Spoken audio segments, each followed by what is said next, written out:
Canal Graça e Salvação. Se você ainda não for inscrito em nosso canal, inscreva-se, ative as notificações. Ok, obrigado pessoal, boa tarde, vamos começar então.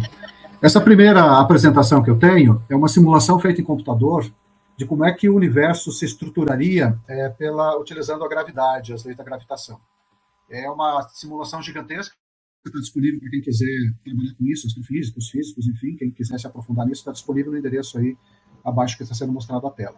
O nosso universo, que é a primeira coisa que nós vamos tratar, a realidade, o que é a realidade, as coisas que existem, as coisas existem no universo, e nós existimos dentro dele, nós chamamos a vida de existência. Eles se agrupam numa teia cósmica gigantesca, ele não está solto, as galáxias estão agrupadas dentro dessa teia, vocês podem ver aqui a simulação, e na realidade é isso mesmo. Aqui temos uma visualização, um mapeamento que foi feito das galáxias, como vocês podem ver, temos a mesma teia, isso se expande por todo o universo, as galáxias se agrupam em enormes grupos, nosso grupo local tem 30 galáxias, fazemos parte de um aglomerado de galáxias na constelação de Virgem, com mais de 1000 galáxias, que por sua vez faz parte de um superaglomerado de galáxias com mais de 100 mil galáxias, que ocupa uma área aí de 520 milhões de anos-luz de diâmetro, é o tamanho dessa tela. Temos outro superaglomerado aqui de Coma, de Shapley, o nosso chama-se Leniaceae, temos o de Perseu-Peixes, então as galáxias vão se agrupando. E esses filamentos que a gente vê aqui, elas se movimentam através desses filamentos, vão de um grupo para outro, ao longo dos milhões e milhões de anos. Esse mapa aqui que nós temos, é os aglomerados de galáxias mais próximos, onde que mostra perfeitamente os grupos e a teia, ou seja, aglomerados que se formam como se fosse uma rede de pesca, em que o fio ele se desloca através do fio, e os nós da rede são os grandes grupos de galáxias. Esse mapa aqui possui 63 milhões de galáxias, cada ponto luminosinho desse aqui branco é uma galáxia, ele tem 1 bilhão de anos-luz de diâmetro, esse mapa. Ele está postado como nós aqui no aglomerado de Virgem, no centro, e ele vai se expandindo. Então o universo é perfeitamente organizado. Aqui temos a nossa Via Láctea, em que você não consegue ver desse formato, isso aqui é uma reconstrução computadorizada das observações astronômicas, nós estamos dentro dela, e só podemos ver de perfil, aquela faixa que a gente vê à noite. Temos aqui a Terra, a nossa casa, e aqui nós temos de onde veio tudo isso. Aqui que começa a parte interessante. Todo o anterior era astrofísica, era astronomia, cosmologia, agora a gente vem na cosmogonia, das origens das coisas. Como que se originou tudo isso? A teoria científica mais aceita é chamada de Big Bang. Esse foi um apelido pejorativo lá do passado e acabou pegando, e como é muito difícil a gente se livrar do apelido, ficou. Na realidade, esse trabalho todo foi feito por Lemaitre e Eddington, dois físicos, que trabalharam em cima das equações da relatividade de Einstein, e eles resolveram as equações e descobriram que o universo estava se expandindo, que ele não era estável. Isso foi um choque para os físicos, astrônomos e matemáticos daquela época. O próprio Einstein não aceitava isso. Mas os dados, a matemática era impecável, ficou, e depois você acabou tendo observações astronômicas e astrofísicas que demonstraram que as equações estavam corretas, as galáxias estavam se expandindo, o universo estava se expandindo, o espaço-tempo, que esse é o espaço onde a gente existe, esse espaço vazio, ele é uma estrutura que a gente vai ver mais à frente, estava se expandindo. Essa imagem aqui é uma imagem simplificada da ideia do Big Bang. Lá ele teve o início. Isso é uma coisa indiscutível. A gente vai ver mais à frente, tem outras informações. Até a época de Einstein, imaginava-se que o universo era eterno. Então era muito confortável aos ateus da época, e eles sempre existiram, por aquilo que pareça, dizer que não existia um criador, uma inteligência, porque nós estamos trabalhando nessa apresentação, se nós conseguimos ver desenho, projeto no universo. No universo implica nos átomos, nas galáxias, na vida, na Terra, enfim. Se existe projeto para isso. As pessoas normalmente não pensam sobre isso. Vivem, crescem, morrem, mas normalmente não pensam sobre isso. Eu sou o contrário, eu penso sobre isso e resolvi tirar essas dúvidas minhas e estou compartilhando isso com vocês. Aqui temos como se fosse um cone, temos o início aqui do universo, num passado que a física diz que mais ou menos 14 bilhões de anos atrás, e ele se expandiu a partir de então. Na realidade, a figura correta seria uma esfera, uma bola, tá? A gente chamaria de uma hiperesfera, porque ela não é apenas uma esfera 3D, como essas bolas de futebol, ela tem o tempo junto. Então, era uma coisa diferente, uma coisa mais sofisticada. E essa hiperesfera expandiu-se e hoje nós estamos vivendo dentro dela, não dá para sair fora dela. O interessante é que a física descobriu que esse momento da criação, não há como fugir dessa palavra, ele foi extremamente rápido. Aqui no lado nós temos quanto tempo durou para o universo atingir o tamanho que tem e ficar plano. O espaço é plano, ele não é curvo, pelo menos até onde a gente conhece, na média ele é plano. 10 menos 35 segundos. Uma piscada de olhos que você dá é uma eternidade comparada com esse tempo. Ou seja, foi algo instantâneo. O espaço se expandiu, e junto com o espaço, o tempo. A física tradicional considera que as leis da física foram evoluindo com esse passar do tempo à medida que o universo esfriava, porque ele é considerado que ele era muito quente. Só que quente é calor, calor significa agitação de átomos. Nesse momento não existiam átomos, existiam outras coisas que eles chamam de partículas, quarks, gluons, enfim, essas coisas começaram a aparecer. Na origem do universo, na matemática da teoria da relatividade, o universo era entendido só apenas o espaço-tempo. Não existia aquilo que a gente chama de matéria, que são compostas por átomos de energia, que é uma forma diferente de organização. Esse espaço-tempo também é uma estrutura. O interessante é que eu costumo fazer comparativos, eu faço conexões entre aquilo que a física descobriu e calculou, que esse número 10 dá menos 35 segundos, ele não é por acaso, ele não é um chute, ele é um cálculo, com aquele texto que muitos cristãos conhecem, pois Deus falou e tudo se fez, ele ordenou e tudo passou a existir. Aqui não há, aparentemente, um lapso de tempo muito grande, é coisa rápida. E outra coisa interessante, que isso é chocante até para os físicos, e diz que Deus estende os céus com suas mãos. Ele é plural, porque na Bíblia, lá você vai ver, tem as citações aí para quem quiser lá conferir, existem muitas outras, eu citei essas duas aqui. Céus é um plural, porque também está escrito que existem 3 céus. O céu atmosférico, o céu espacial, que a gente chama de espaço, e um terceiro céu, que é onde que Deus mora, que diz que lá é a eternidade, é uma ausência de tempo. Até porque, se existir uma inteligência que construiu o universo, ele não é uma entidade que esteja sujeita ao passar do tempo. O tempo é uma propriedade da realidade em que nós existimos. A entidade que criou isso não está sujeita a isso, ele é uma entidade autoexistente para todos os efeitos eternos. A gente consegue compreender significado, apesar de não apreendermos o significado do que significa eterno. Não somos seres eternos. Todo o universo, quem estuda isso com mais profundidade, sabe que existe uma sintonia fina. O que é uma sintonia fina? Ele é milimetricamente ajustado. As leis físicas são perfeitamente ajustadas, até a 100ª, 20ª casa depois da vírgula. E ele não produz, esses números não são produtos das equações, eles têm que ser medidos. O pessoal tem que colocar telescópio, radiotelescópio, microscópio, enfim, eles têm que medirem esses números. E quanto mais precisos são esses números, mais você percebe uma sintonia do universo. Por exemplo, no espaço-tempo, o espaço vazio, esse espaço que está entre nós, tirando os átomos da atmosfera, essas coisas, tirando os fótons de luz, ele existe, ele é uma realidade. Ele está tão próximo de uma densidade crítica que ele chama entre matéria e energia, porque a gravidade é uma força atrativa. Vamos usar o conceito de força, que é um conceito antigo. Tá? Ela não é repulsiva. Então, se a gravidade continuasse agindo sobre as partículas que são matéria e são sujeitas à gravidade, o universo implodiria. Ele, em vez de expandir, ele implodiria. A gravidade dominaria. Só que os cálculos demonstram que se a gravidade fosse 1.000.000º de 1.000.000º de 1% maior do que ela é, o universo implodiria. Os físicos, essa palavra são dos físicos, essa regulação praticamente perfeita da densidade da matéria e energia não agrada os cosmólogos. Eles consideram que uma teoria que depende de uma regulação extremamente precisa dos dados não é natural. Natural significa de acordo com as leis físicas, de acordo com as equações. Isso eu entenda como natural. Tá? Não é algo ao acaso. E tudo o que a física descobriu, isso é basicamente física, de que o universo não veio de uma flutuação quântica. Tinha uma coisa lá que flutuou e, bum, surgiu o Big Bang. Isso é a parte da história, tá? Porque essa flutuação quântica ela foi extremamente organizada no passado. O que significa organização? Se você deixar a tua casa sem desarrumar, em algum momento vai entrar água, em algum momento vai entrar poeira, em algum momento vai entrar uma semente, em algum momento isso tudo desaparece. Isso chama-se a segunda lei da termodinâmica. O que os físicos descobriram é que na origem do universo, lá no início, há 14 bilhões de anos, eu acredito que o universo é muito mais antigo do que 14 bilhões de anos, ele era muito mais ordenado no sentido técnico do que hoje. Ou seja, ele era muito mais organizado. Entendo o que é a organização. Os donos de casa sabem o que é a organização. Minha mulher, se eu deixar uma coisa fora do lugar, deixou fora do lugar de novo, né? Então, eles sabem o que é a organização. Todo mundo sabe que é uma coisa organizada do que é uma coisa desorganizada. E isso é necessário porque existe uma coisa chamada seta do tempo. O tempo sempre aponta para o futuro.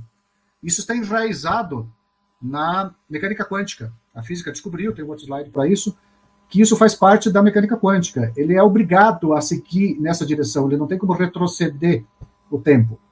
Então, baseado nesse slide, a gente pode dizer que no passado, a energia útil, aquela que você pode colocar na lâmpada, ou no carro, ou acender um fogão, vai chegar a zero no futuro, que você nunca mais vai ter energia disponível para gastar, você já gastou tudo que tinha. Que nem uma conta no banco, zerou a conta. Você não pode entrar no cheque especial, porque não tem, no caso do universo, um cheque especial. Então, dá para a gente deduzir que no passado, a energia útil que você poderia gastar era igual à energia total do universo. O que é energia total? O espaço-tempo é feito.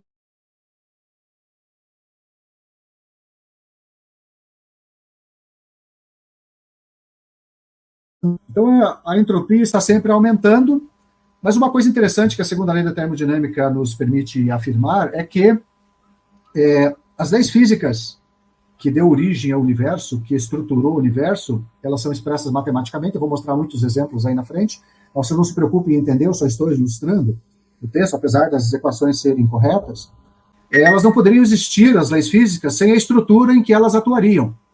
Nem tampouco as estruturas do universo, estrutura entende espaço-tempo, matéria, energia, essas coisas, sem as leis físicas, ou seja, todas aquilo que a gente conhece de leis físicas, que num estágio maior nós temos a química, que nada mais é do que uma sofisticação das leis físicas mais originais, mais ontológicas, e temos a vida, que também segue leis biológicas, que está atrelada à química, que está atrelada às leis físicas. Tudo isso não poderia existir separadamente. É aquele clássico caso do ovo ou da galinha. Não dá para você ter o ovo ou a galinha, você tem que ter a galinha com o ovo dentro. No caso do universo, do espaço-tempo, vamos colocar dessa forma, ele não poderia existir sem as leis físicas que fariam ele funcionar. E nem as leis físicas poderiam existir sem o universo em que elas atuariam. É uma coisa só. Então, tudo isso não evoluiu. Muita gente, muitos físicos, astrofísicos, tentam descobrir se as leis físicas variaram no passado, foram menos precisas ou mais precisas, enfim, para chegar nesse momento. Nem o experimento deu certo porque as leis físicas são invariáveis. E o interessante é que no design inteligente a gente não se preocupa em identificar quem é o designer, aquele que projetou. Mas, para quem é cristão, ou para outras religiões, eu no caso sou cristão, a gente define isso, foi Deus. E Deus disse, que ele é eterno. 2, que ele fez as leis físicas. 3, que elas não vão mudar nunca porque ele não muda. E é isso que a gente descobre. Então, tem características dessa inteligência que está registrado lá na Bíblia judaico-cristã, de que a física está descobrindo isso. Não há muita diferença disso. E para a origem do universo, que eu vejo assim, várias hipóteses, temos o multiverso, temos o universo que colapsa e funciona de novo, ou seja, dá corda novamente no universo. Stephen Hawking e Roger Penrose, dois físicos, o Hawking já falecido, o Penrose não, a gente tem vídeos deles aí na internet, tá? Eles fizeram um trabalho matemático, eu aqui só estou citando, em que eles demonstraram que o tempo teve um início, baseado na teoria da relatividade, baseado na mecânica quântica, baseado nos buracos negros, nas singularidades. Então, a ideia de que o universo não teve um início, esqueçam. Ele teve um início obrigatoriamente e o tempo que a gente conta, que é baseado na segunda lei da termodinâmica, teve um início. Ponto. Isso é fato. Fato não se discute. Até porque a matemática já até ganharam um prêmio por isso. Os físicos da época e os de hoje ainda tem uma ojeriza, vamos dizer dessa forma, ao início do universo, porque se implica numa criação. E uma criação, o único lugar que está escrito em que uma entidade inteligente criou o universo e criou a Terra, o sistema planetário, os seres inteligentes, é lá na Bíblia. No princípio, criou Deus os céus e a Terra. Céus no plural, lembre-se disso, tá? Não é apenas o céu atmosférico. Tá? Então, o universo teve um início. Basicamente, eu me dedico nessa apresentação a trabalhar sobre a informação, que é um dos pilares do design inteligente. O que é informação? Informação é aquilo que está rodando no teu celular, nesse computador, é as minhas palavras com vocês e vocês me entendem. Por quê? Porque nosso sistema de falar permite emitir sons diferentes, nós atribuímos símbolos a esses sons, ou seja, atribuímos letras, depois atribuímos palavras a essas letras, unimos essas letras, nós fizemos uma sintaxe, depois nós atribuímos significado a essas palavras, isso é semântica, e aí depois você tem um propósito com essas palavras, você tem a apobética, enfim, você consegue se comunicar através da informação. Então, a informação é um conceito básico. Tá? O design inteligente tem outros pilares que eu estou apresentando aqui para vocês, mas eu não vou entrar nesse mérito. Eu vou trabalhar com a informação arbitrária, a periódica e especificada. Isso só é possível numa mente inteligente, e é isso que nós descobrimos no universo. Tá? Eu aqui fiz um slide em que eu dou uma hierarquia ao design inteligente na construção da realidade. Realidade é o universo como um todo e a vida como um todo, que é a existência. Então, primeiro vem a informação. Aí depois a informação é estruturada através da matemática. Diga-se de passagem que os antigos fundadores da ciência diziam que Deus utilizou a matemática, como aqui Galileu, que eu estou citando, para construir o universo. Com a matemática, ele fez as leis físicas, que é o contínuo do espaço-tempo, temos uma equação, que é esse vazio que nos separa, e temos a matéria e energia com que você constrói as coisas dentro desse vazio. Essas duas coisas se comunicam e se funcionam integradamente. No outro nível, nós temos as leis químicas, que você deve ter aprendido nas escolas, muitas delas, em que lá tem os átomos que funcionam, e temos as leis biológicas. Uma delas é vida só provém de vida. E temos aí definições de ciências que vocês podem ver aí com mais trabalho. Eu vou me dedicar na questão da matemática e nas causas que são apoiadas por dados. A teoria da informação é uma teoria matemática. Quem construiu isso foi Shannon, lá em 1948. Nessa época estavam sendo construídos os computadores. Se vocês forem estudar, vocês vão descobrir isso. Tá?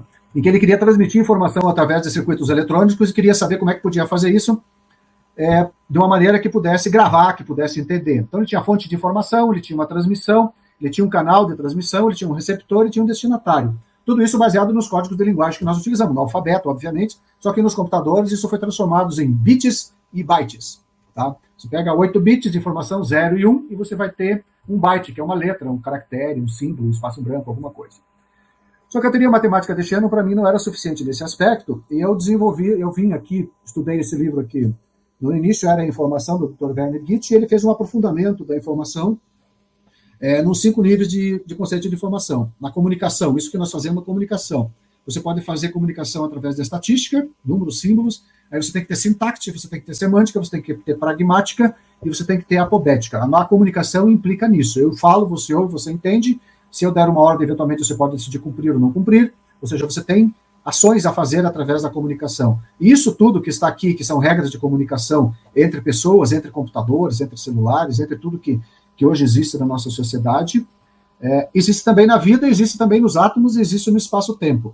Aqui temos a matemática, existe uma discussão se ela é o modelo da realidade ou a própria realidade, ou para mim não tenho dúvida, ela é a própria realidade. Deus construiu através da matemática, e ela própria é a construção. Como é que você sabe disso? Por exemplo, a matemática previu a existência do planeta Netuno. Ninguém tinha visto Netuno através do telescópio. Mas eles, utilizando as leis da gravitação e tal, descobriram, tem alguma coisa aqui que está puxando um planeta. E eles descobriram, apontaram o telescópio para aquele lugar e acharam o planeta. Paul Dirac, por exemplo, fez a previsão da antimatéria. A antimatéria é uma matéria com sinal contrário. Se você encostar na antimatéria, você desintegra. Tá? Isso foi descoberto.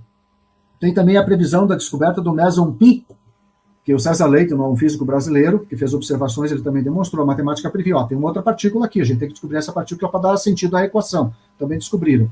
Então, a matemática que nós trabalhamos, os matemáticos que trabalham com matemática pura, às vezes não estão preocupados em fazer um cálculo qualquer, eles estão fazendo exercícios, analisando lógica para ver o que dá. E essa lógica que eles constroem, ela é representada muitas vezes no mundo real. Não necessariamente todas as descobertas matemáticas que os matemáticos fazem se apresentam na realidade, mas a realidade é matematicamente representada. Por exemplo, a lei da gravitação, que Newton descobriu, ela funciona, e é perfeita, não há erro. Tá? Aí, Einstein temos as leis do magnetismo, de Maxwell. Toda a nossa sociedade que trabalha com eletricidade funciona graças a essas equações. Tá? Isso se transforma em tecnologia, transistores, motores, lâmpadas, transmissão de luz, micro-ondas, rádio, etc., funciona através dessas equações. Aqui temos o modelo padrão da física de partículas, num desenho lagrangiano, de Lagrange, em que todas as partículas espaço-tempo que estão demonstrados na construção da matéria e energia. Tá? É um monte de partículas que quem estuda a física vai descobrir as partículas lá. Tá? Então, essa equação é muito interessante. Então, toda a realidade é construída com base nessas equações aqui. Cada símbolo desse aqui significa uma coisa da realidade. Tá? Isso é muito lógico, totalmente estruturado, um pensamento extremamente lógico. Aqui temos o modelo padrão da gravidade, que incorporaria a mecânica quântica. Tá? Mas isso não está acontecendo ainda, infelizmente. Ainda não conseguiram integrar a gravitação a mecânica quântica, salvo a teoria das cordas. Aqui temos as partículas que a gente conhece, tá? Temos aqui a equação de onda do Dirac que descreve o spin do elétron, que não necessariamente gira, mas ele tem um spin. Tá? Isso aqui constrói a matéria. A gente chama aqui de matéria e energia. Tá? São 12 partículas, 12 férmions, 4 bósons, as forças, etc. Aqui temos o próton e os nêutrons. Os prótons, eles possuem 2 quark, que são essas bolinhas azul e vermelha, e 2 quark up e 1 quark down. E aqui temos essa cobrinha, que é os gluons. Eles se comunicam, esses 3 partículas aqui, através desses gluons. Esse gluons diz que é uma força que mantém ele junto. Eu brinquei com essa sintonia fina que existe aqui. Se ela fosse um pouquinho mais forte, não grudariam os gluons, você não teria nem prótons nem nêutrons, não teria matéria, não existiria. Existe toda uma equação matemática por trás disso. E eu digo que o gluon diz para o quark up, ó, fica aqui, senão a gente vai se desmanchar, porque eles só existem por um tempo quase eterno se eles se mantiverem os 3 juntos. Se você tirar uma parte dele, ele se desintegra. E o interessante é que na massa do próton, os quarks respondem apenas por 5% da massa do próton. Os outros 95% são dos gluons, dos movimentos deles. Essa comunicação intensa que eles fazem. E essa comunicação, entenda lá a comunicação do Dr. Werner Gitt ou do Shannon. Tá? Existe toda uma linguagem, uma equação matemática que roda por trás disso aqui. E quando a gente vai para as constantes físicas fundamentais, já descobriram 26. Tem uma tabelinha aqui que vocês podem olhar. Todas elas, isso aqui são representados através de números depois, a gente tem um outro slide na frente, você consegue ver isso com bastante clareza. Tá? Aqui temos as equações que descrevem cada uma das massas, das forças que estão interligadas, isso é fácil de você observar. Tudo isso, se você agregar qualquer valor da centésima, vigésima casa depois da vírgula, a mais ou a menos, você desintegra o universo. É a mesma coisa que você ir lá num código de computador, eu fui programador, então construí a código, tira uma letra de dentro de uma palavra daquelas e o código trava. O universo travaria e se desintegraria. Temos constantes físicas, a velocidade da luz, em metros por segundo, constante da gravitação, constante de Planck, aí vocês podem se divertir bastante se forem olhar as constantes. Nas equações aparecem essas letras. Quando você vai lá e substitui, eles têm números, são medidas. E essas medidas são todas integradas umas com as outras. Qualquer uma que você mexa, você destrói. Existe também uma constante de estrutura fina, que ela não é uma medição, ela é uma relação entre coisas diferentes. Por exemplo, se você aumentasse a massa do carbono ou do oxigênio em 4%, você não teria nem carbono nem oxigênio, a vida não existiria. A química para a vida não existiria. Então, isso é uma coisa bem interessante. Esse número 1 sobre 137, o número real é um outro número diferente, tá? Ele aparece em vários lugares. Você compara coisas diferentes e aparece esse número. Ou seja, existe uma ligação entre todas essas constantes, o que demonstra uma inteligência por trás dessas coisas. Um planejamento muito acurado. Temos aqui, por exemplo, o princípio da ação mínima, que Maupert, em francês, apresentou à Academia de Ciências. Esse princípio, ou seja, o menor gasto de energia, o universo funciona otimizado, altamente eficiente. Não se gasta 1 erg de energia ou 1 joule de energia a mais do que o necessário para que as coisas funcionem. Tá? Vocês podem ir lá e estudar isso, é bem interessante. Depois, Euler, Leibniz e Hamilton aperfeiçoaram essa ideia e descobriram que ele também é uma equação. Tá? Ou seja, tudo no universo foi feito de forma otimizada. Isso apresenta, não é por acaso, tem uma inteligência por trás disso. O espaço-tempo. O espaço-tempo que as pessoas não se dão conta, ele é uma coisa. Ele existe, que nem o seu carro, que nem a sua casa, que nem você. Ele existe, ele é uma realidade tangível. E, por incrível que pareça, quando Einstein desenvolveu a teoria da relatividade restrita e a relatividade geral, ou seja, a luz com a gravidade, ele descobriu que o espaço poderia ser influenciado, que o espaço, a gravidade, na realidade, não é uma força atrativa, ele é uma torção no espaço-tempo. Então, o planeta vai girar daquele buraco. Ele é obrigado a girar naquele buraco. Como o buraco é redondo, ele não vai sair fora, ele vai continuar sempre rodando ali. E os cientistas fizeram experimentos para ver se isso era possível e descobriram. A Terra, quando gira em volta de si mesma, ela arrasta o espaço-tempo como se fosse um líquido. Como aquele que a gente abre o ralo da pia, e ele faz aquele rodomoinho, o espaço-tempo gira em volta da Terra junto, arrastado pela rotação da Terra. Eles descobriram também as ondas gravitacionais, que isso está intimamente relacionado, ou seja, quando 2 buracos negros se chocaram, né, 2 estrelas de nêutrons também se chocaram, deu uma onda no espaço e eles conseguiram medir essa onda. O espaço é uma coisa real. Tá? Então, isso que eu quero trazer para vocês. Quando passa uma luz próximo de uma estrela, por exemplo, de um grupo de galáxias, a luz se torce. Você pensa que a luz anda em linha reta? Sim, é uma reta, na realidade é uma geodésica, tecnicamente falando, porque ela se curva quando ela passa próximo de uma estrela. Tá? Isso foram feitas experiências e foi uma das provas de que as equações do Einstein estavam certas. A outra prova foi, por exemplo, que o periélio de mercúrio, pelas equações de Newton, sempre estava atrasado, e pelas equações da relatividade, ele estava correto. Aqui temos uma imagem interessante, que ele chama o gato de Scherheide, que é aquele gato da lista do País das Maravilhas, que só tinha a cabeça que a gente enxergava, que um dia eu conhecia isso, os novos eu não sei se conhecem. Isso aqui é um grupo de galáxias, são galáxias enormes aqui no meio, e esses traços aqui em volta são galáxias que estão além desse grupo de galáxias, que são distorcidos como se fosse uma lente, são as famosas lentes gravitacionais. Então a luz se curva no espaço. Tudo isso eu trouxe para vocês entenderem que o espaço é uma coisa, ele não é um vazio. Não existe aquilo que a gente chama de vazio, de nada. Aqui temos a equação do Einstein da relatividade geral, que regula o espaço-tempo. Então, quem gosta de física, é um negócio bem interessante. Tá? Que essas equações dizem que a luz se curva, que a gravidade torce o espaço, que o espaço diz para a luz, luz, se curva comigo aqui, beleza. Planeta, você tem que passar por aqui nessa distância, se você chegar mais perto, tem que andar mais rápido. Então, toda essa equação mostra isso. Tá? Ou seja, há uma interação, há uma comunicação entre o espaço e a matéria, entre a matéria e o espaço. É como se fosse um software altamente sofisticado de inteligência artificial. Ele analisa, pensa, reflete, comunica. Tá? O espaço-tempo é uma estrutura enorme. Existem várias teorias físicas sobre o que é o espaço-tempo. Eu digo que o espaço-tempo é uma organização sofisticada daquilo que a gente chama de energia. Tá? Existem outras dimensões que fazem parte da nossa realidade. Tem muito filme de ficção científica que usa por aí, só que isso é mais de ficção. Por exemplo, lá Theodor Kaluz e Oscar Klein propuseram que o eletromagnetismo seria melhor entendido, se tivesse uma quinta dimensão, além das 4 que nós conhecemos. Tá? Existem várias outras teorias. Eu trouxe aqui como última teoria que existe sobre isso, é a teoria M, lá do físico Edward Whiting, que unificou as teorias das cordas numa única teoria. O espaço-tempo, aparentemente, ele é uma estrutura com 10 a 12 dimensões, parecido com isso. Chama-se espaço Calabi-Yahoo, 6 dimensões. Então, nos nós do espaço-tempo, como se fosse uma rede, existem essas coisas bonitinhas aqui. É interessante vocês darem uma olhada sobre isso. Então, essa estrutura é construída dessas coisinhas aí, feitas de energia. Aqui temos um resumo do que é matéria e energia. Tá? Temos aquele clássico que todo mundo estudou na escola, temos os quarks se unem e formam os átomos se unem nos seus núcleos, os quarks ups aqui, e temos lá a teoria das cordas. Tá? Temos a química. E aqui temos uma corda vibrante. Dependendo do comprimento, dependendo da vibração, você teria todas as partículas. É bastante interessante vocês darem uma olhada nisso. E aquilo que a gente chama de energia vem do grego, energeia, tá? Significa atividade, ação. Isso é muito importante. Vou guardar essa palavra porque nós temos mais coisas à frente. Temos aqui a equação de Schrödinger, que mostra os átomos, como é que eles funcionam. Se diz que o átomo é uma coisa sólida, isso é discutível.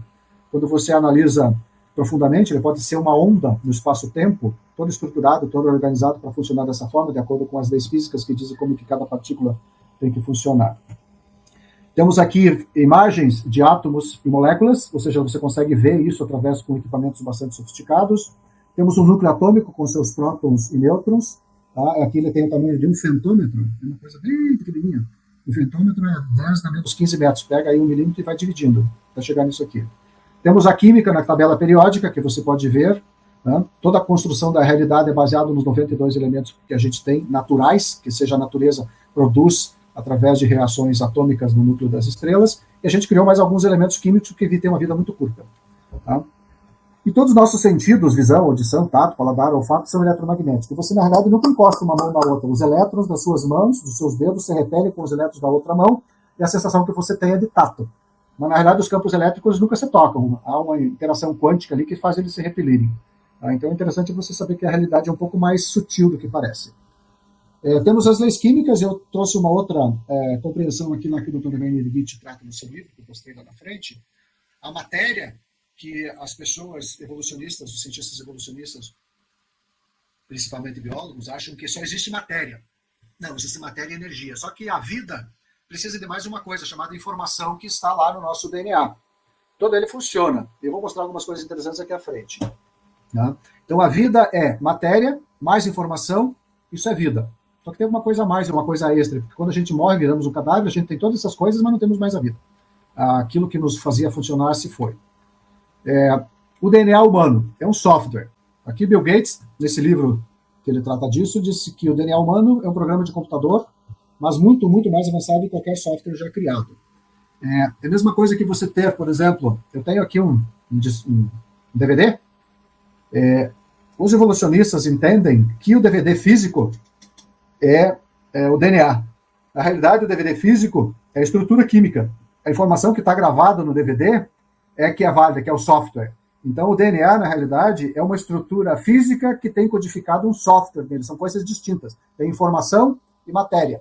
Tá? São duas coisas bem separadas. Quem é programador de computador sabe do que eu estou falando. Você tem o disco rígido e você tem os dados gravados nesse disco rígido. O DNA é o disco rígido. Os dados gravados nele são aquelas letras que a gente conhece, de timina, guanina, citosina, adenina. Aqui temos o DNA na sua dupla hélice, o código, citosina, uracil, guanina, adenina, timina, são todos átomos construídos, só que isso gera um código. Né? A organização aleatória desses átomos, ou organizada desses átomos, não gera código nenhum. Só que da forma como ele foi estruturado, a sequência dessas letras vai formar palavras, e essas palavras vão formar um software. Esse software diz como vai construir uma pessoa, uma árvore, um peixe, uma bactéria, enfim. Tá? Aqui temos uma parte de um software de computador que você pode ver, se você for dar um clique no teu navegador aí, você vai ver o que está escrito por trás. Se você mudar qualquer letra desses negócios aqui, você vai ver que essas coisas não funcionam. Ele vai travar. Se você for lá no DNA e tirar uma letra daquelas, vai dar uma mutação, poderá dar um problema sério e nem funcionar a proteína, ou o que quer que aquela parte do DNA fizesse. E aqui eu fiz um casamento entre os códigos binário, decimal, octagonal, hexadecimal e ASCII. A gente usa o ASCII no computador, que é o 0 e 1 aqui, o binário, tá? E aqui nós temos os códons, que são as letras, os códigos, a mesma coisa, para fazer o DNA. Cada uma dessas letras aqui gera uma proteína diferente, uma letra diferente, ele produz coisas diferentes, ou seja, um software perfeitamente associado. Eu diria que cada U desses aqui é um bit, a união desses 3 U dá um byte. Eu chamo de código, eu chamo de byte. A informática chama de byte. São a mesma coisa, só que feito de uma forma diferente. Temos aqui os nucleotídeos, que são bem interessantes, são de 3, temos o leitor do nucleotídeo, ou seja, nossas máquinas celulares. Tem máquinas que leem, tem máquinas que codificam, tem máquinas que modificam. Nós funcionamos através de nanomáquinas. Tá? E aqui nós saímos de dentro do DNA propriamente dito e vamos ver o que ele produz. Ele produz um ser humano, né, as relações, existe o π, alguém já ouviu falar, proporção área, também chamada de φ, né, ou sequência de Fibonacci. Tudo isso nas galáxias são feitos assim, os furacões são feitos dessa forma, o girassol tem algumas plantas. Você olhar, você vai ver que tudo isso aqui é matemática. A natureza toda, em qualquer escala, segue equações matemáticas muito precisas. E a gente, quanto matemático, deu nome para essas coisas. Tá?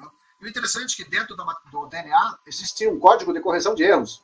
No software nosso também existe. O que é esse código? Ele soma os caracteres, que nem o CPF, lá no meu CPF tem um final lá, 72. Isso é um produto de um cálculo. O DNA faz a mesma coisa, ele vai lá e conta os caracteres, opa, não deu 71. Então ele vai lá e deleta aquela região ou mata aquela célula para que ela não dê problema de doenças. Tá? Então o DNA faz exatamente isso, tem um código matemático disso. Tem a proporção área aqui nos rostos, no cérebro. Tá? E essas coisas, você tem, eu estou passando as telas um pouco mais rápido, porque o meu tempo aqui está esgotando. O Marcos, a hora que quiser, ele pode me dar um toque aí também, que a gente pode continuar numa outra aula. Pode seguir. Beleza, obrigado. Eu estou citando os artigos científicos aqui no rodapé da página, para quem quiser ir lá ler com mais profundidade. A proporção área está dentro do DNA, tem a rotina de checksum, que é uma rotina de software que a gente usa nos computadores, né? Ele soma as letras do DNA, tá? Então isso é matemática, é um software altamente sofisticado com vários níveis de informações, pelo menos 4 níveis de informação, não é só ler o DNA na sequência da direita para a esquerda. Se você lê da direita para a esquerda, ele faz uma coisa. Se você lê da esquerda para a direita, ele faz outra coisa. Se você pular letras, pula uma letra, pula 2 letras, ele faz outra coisa. Para a direita para a esquerda também. Se você pegar 2 pontas e dobrar o DNA, a união desses lugares que estão extremamente projetados vai gerar uma outra coisa. Ele vai fazer um outro processo. Tá? E as partes que são mais utilizáveis estão na borda do DNA, porque o DNA todo é novelado. Quem estuda biologia conhece isso. Tá?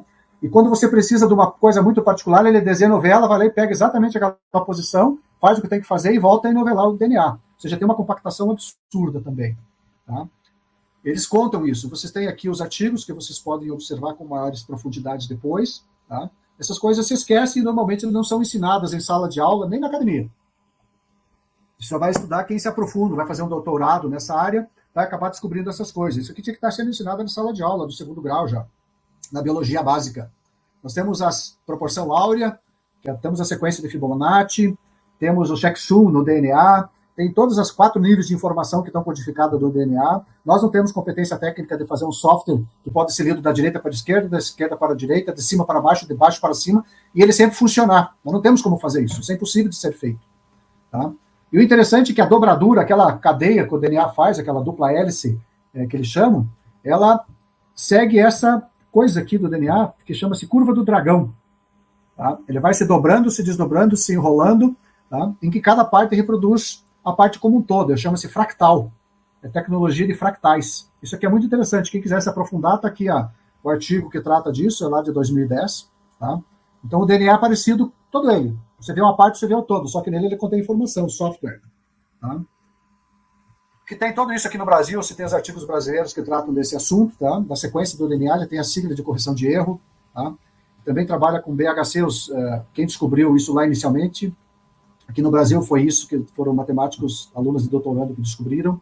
Depois vocês podem olhar, está na revista FAPESP. Então, todo o nosso DNA segue sequências matemáticas que, conforme vão se aprofundando no conhecimento da decodificação do DNA, você acaba descobrindo pura matemática na construção de um software. E um software é matemática, é uma lógica absurda. Você coloca árvores decisórias dentro do software. Se acontecer isso, faça aquilo. Se os resultados for igual a 2, faça outro. Se for igual a 3, faça outro. Né? Então, você consegue colocar um processo decisório dentro de um software. O doutor Adalto Lourenço trouxe isso aqui para a gente, eu peguei alguns dados dele, ele botou os cálculos lá no livro dele, tá? Como tudo começou, de algumas coisas interessantes do DNA. Milhões de páginas de A4, a densidade de gravação dele é a maior conhecida pela ciência, o nosso disco rígido não tem essa capacidade de gravação, nem os cartões SSD. Essas 4 letras do DNA permitem 64 combinações de letras possíveis. O nosso alfabeto tem 23 ou 26, dependendo se incluir o X, Y ou Z. O DNA tem 64, é muito interessante. Um DVD armazena 2 vezes 10 bits por centímetro cúbico de mídia física. O DNA armazena 100 milhões de vezes mais, e ele não se mistura, não se enrola. O nosso código é binário, 0 e 1. O DNA é quaternário. Adenina, uracilo, citosina, guanina e timina. Pode ser 5, dependendo se for para o RNA. O código mais eficiente conhecido está no DNA. E o pessoal, inclusive, já tem gravado filmes, vídeos, dados no DNA. Eles conseguiram achar forma de codificar isso, gravaram no DNA e recuperaram depois a mídia. Tá? Ou seja, o DNA, enquanto dentro da célula, ele possui uma vida quase eterna. Tá? Fora da célula, se degrada rapidinho. Tá? Rapidinho que eu digo é 10, 15 anos, minutos, dependendo das situações ambientais. E as máquinas celulares? Aqui temos a ATP sintaxe, provavelmente os alunos do 2º grau sabem do que eu estou falando. Tá? É uma máquina, é uma usina de energia que está lá nas nossas mitocôndrias. Temos milhares e milhares dela em cada mitocôndria, temos milhares de mitocôndrias em cada célula e temos trilhões de células. Isso aqui é uma coisa fabulosa. A ciência chama de nanomáquinas celulares. Essa é uma delas. Aqui temos a estrutura do vírus fago, que infectam as bactérias. Tá? Ele é uma máquina, é uma agulha hipodérmica, ele gira e injeta o seu... Se caminha na bactéria, se fixa nela, né? Coloca aqui os dentinhos na parede celular e injeta, ele faz um giro, que fosse um parafuso, e injeta o genoma lá dentro. Isso é uma máquina. Temos a ATP sintaxe em átomos coloridos, para facilitar. Aqui temos os detalhes técnicos dele, ele trabalha com prótons. Tá? É uma máquina de prótons, eles tiram o próton do átomo e faz isso funcionar para gerar energia. Temos o flagelo bacteriano, que é o caçula, é um mascote do design inteligente, que foi onde tudo começou, um questionamento sério à teoria da evolução. Tá? Ele se movimenta, o espermatozoide tem isso, as bactérias têm isso, é uma forma de se movimentar e ele é construído. Tá? Ele tem uma construção, uma máquina de engenharia fabulosa. Tá? Ele consegue dar 100 mil voltas por minuto e ele consegue inverter a rotação em 1/4 de volta. Em 25% ele consegue inverter a rotação da direita para a esquerda e da esquerda para a direita. Se você procurar aí na internet, você vai ver que máquinas moleculares existe um monte delas. Tá? Eu coloquei 25 aqui. Aqui temos a quinesina, a cinesina, que é uma proteína que se movimenta. Ela se movimenta em cima desse microtúbulo que vai sendo construído dentro da célula, que ele dá uma estrutura celular. Esse aqui, se você tem videozinhos muito interessantes, eu postei aqui um link, ele caminha. Tem os bracinhos que segura esse bulbo aqui em cima, tá? E ele caminha no microtúbulo, numa velocidade altíssima. Ele leva, esse aqui está levando a cinesina, que é o nosso... molécula do prazer, a gente fica feliz quando ela vai lá para o cérebro. Todas as nossas células têm essas máquinas funcionando lá dentro. Então, aquilo que Darwin imaginava, que era uma gotinha d'água com uma bolinha suja no meio, não é uma fábrica, é uma cidade inteira que faz funcionar. Não é mera analogia, ela é mais sofisticado que as nossas cidades, que são muito arcaicas. Tá? Eu trouxe aqui também a interação entre as partículas, que para mim é a comunicação entre as partículas, aquilo que a gente chama de partícula, que na realidade não é uma coisa sólida, é uma equação matemática que funciona interagindo com outras, elas se comunicam. Eu procurei ler sobre isso e descobri um artigo científico daqui do Marco Antônio, em que ele trata com muita teleologia. O que é teleologia? É propósito, é projeto, é planejamento, tá? É antevidência das coisas. Ele utiliza muitas palavras aqui de teleologia. Quem transmite a mensagem? Quem? Né? Dá força entre as partículas interagentes. Tem as partículas mediadoras, as partículas de força, as partículas virtuais. Interações ocorrem entre as partículas, como se elas trocassem outras partículas, ou seja, como elas trocassem conversa entre elas, e essas conversas são estruturadas em equações matemáticas, nas leis físicas. Tá? As partículas não têm massa, mas elas têm energia, são pulsos de energia. Tá? Isso é muito interessante, cada uma atua nos seus determinados regiões de domínio. Tá? Santo Agostinho já tratava disso, as 5 provas da existência de Deus. No design inteligente a gente não denomina o designer, aí fica cada um pensa o que quiser sobre isso. Eu, como cristão, denomino o designer como Deus, o Deus judaico-cristão, que construiu o universo. Ele diz que ele construiu todas as coisas. Você sabe ler na Bíblia, eu já li algumas vezes, isso tudo está lá. Tá? Como é que a realidade é construída? Aqui temos um slide que vocês podem ler com mais detalhes na tela, dando uma pausa. Tá? Kurt Gödel, um filósofo, matemático e lógico austríaco, naturalizado americano, ele desenvolveu a prova ontológica da existência de Deus, que é isso que está aqui à direita. Tá? Isso aqui é a lógica modal. Aí o pessoal fez, ele já falecido, fez um programa de computador utilizando essa lógica para ver se ele funcionava, e ele funciona. Tá? E esse software provou que necessariamente existe Deus.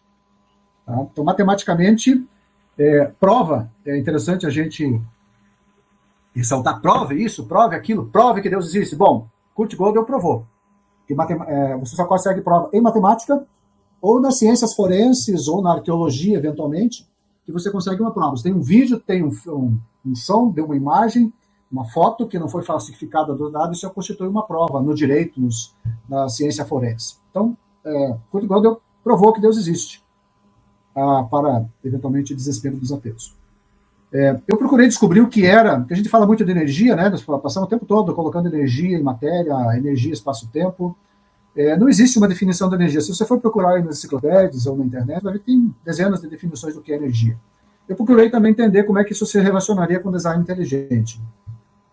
Eu busquei definir energia como verbo. Verbo é uma coisa interessante, porque ele aparece na nossa comunicação, ele é a palavra que denota ação. E energia, se você for ver, uma delas é ação, atividade. Tá? Esse verbo pode ser expresso matematicamente. A energia é expressa matematicamente. Matemática é informação. Informação é igual a comunicação. E comunicação é entre seres inteligentes, entre design inteligente. Tá? Eu atribuo que informação é igual a interação e comunicação entre as partículas e forças. É uma mesma coisa, só que de uma forma extremamente sofisticada, num ambiente que a gente chama espaço-tempo, que constrói a realidade. Tá? Então, acho que isso para mim, atendeu a minha necessidade. E para quem é cristão e estuda a Bíblia, você vai ver que o verbo se fez carne e habitou entre nós. A Jesus é atribuída a qualidade do verbo, da ação. Ele é que é a ação. Então, assim, há uma conexão entre aquilo que a gente observa na realidade da existência do universo com aquilo que está lá no texto bíblico. Eu acho muito interessante e recomendo prestar atenção sobre essas coisas. Quem quiser saber mais sobre design inteligente, aqui tem os livros, tem muitos deles, você tem alguns aqui, eu vou ficar com os slides. Aqui temos outros livros, são muito bons, recomendo para quem quiser se aprofundar no assunto. Tudo isso é um resumo extremamente rápido de um capítulo de um livro que vai ser publicado o ano que vem, e ele também é um capítulo do meu próximo livro que eu vou tratar das origens do universo. Aqui é meu site onde eu hospedo o meu projeto de pesquisa com 23 capítulos, aqui no Deus Existe, um desafio à ciência e às religiões. Tá? Ele vai fazer parte disso, eu já tenho um livro lá publicado que é o Dilúvio, então vocês podem se aprofundar nesse tema. Lá tem muitos, nesse site aqui tem milhares de vídeos, catalogados de acordo com meus objetivos de pesquisa, e milhares de livros, artigos científicos, reportagens, etc., relacionados tanto ao design inteligente quanto à criação. Para isso, Marcos, concluímos. Agradeço muito a oportunidade.